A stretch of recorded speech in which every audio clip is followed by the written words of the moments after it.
ஒரு 5-6 வருஷத்துக்கு முன்னாடி ஸ்ருதின்னு ஒரு பொண்ணு பஞ்சாப்ல ஜலந்தர்னு ஒரு மாவட்ட நீதிமன்றத்துல நீதிபதி ஆயிட்டாங்க. 24 வயசுல நீதிபதி ஆயிட்டாங்க. அது ரொம்ப பெரிய விஷயம். 24 வயசுல நீதிபதி ஆகுறது. நீதிபதியாகி கோர்ட்டுக்கு வர்றாங்க. அப்படி கார்ல வந்து இறங்குறாங்க. அவங்களுக்கு மாலை மரியாதை எல்லாம் போய் குமாஸ்தா லாயர்ஸ் எல்லாம் போய் நிக்கிறாங்க. அந்த அம்மா எல்லாரையும் வழி விடுங்க அப்படின்னு சொல்லி நேர நீதிமன்ற வளாகம் இருக்கும்ல, அங்க ஒருத்தர் டீ கேன் வச்சு டீ வித்துட்டு இருக்கிறார். அவர்கிட்ட போய் அவர் கையை பிடிச்சி பேசிட்டு இருந்திருக்காங்க. எல்லாரும், மேம் நீங்க தான் இங்க நீதிபதி, என்ன டீ கடைக்காரங்க கூட பேசிட்டு இருக்கிறீங்க, வாங்க வாங்க அப்படின்னு கூப்பிடுறாங்க.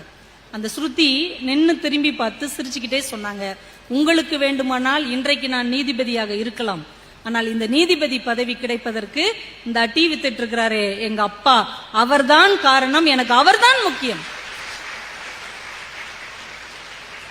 இப்ப நாளையில இருந்து அவங்க அப்பாவுடைய நிலைமையை நீங்க நினைச்சு பாருங்க. நாளையில இருந்து அவங்க அப்பா கலெக்டர் ஆயிடுவாரா?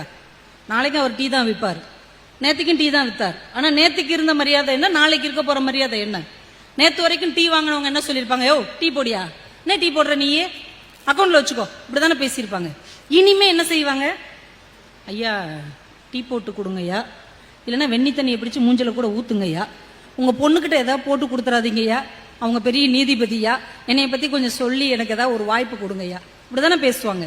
நேற்றைக்கும் அவர் டீக்காரர் தான், இன்றைக்கும் டீக்காரர் தான். ஆனால் அவருக்கு கிடைத்த கௌரவத்திற்கு அவருடைய மகள் என்கின்ற அந்த ஒற்றை ஜீவன் காரணமாக இருந்தது என்றால், அப்படி ஒரு கௌரவத்தை உங்க அப்பாவுக்கு உங்களால் மட்டும்தான் வாங்கி தர முடியும்.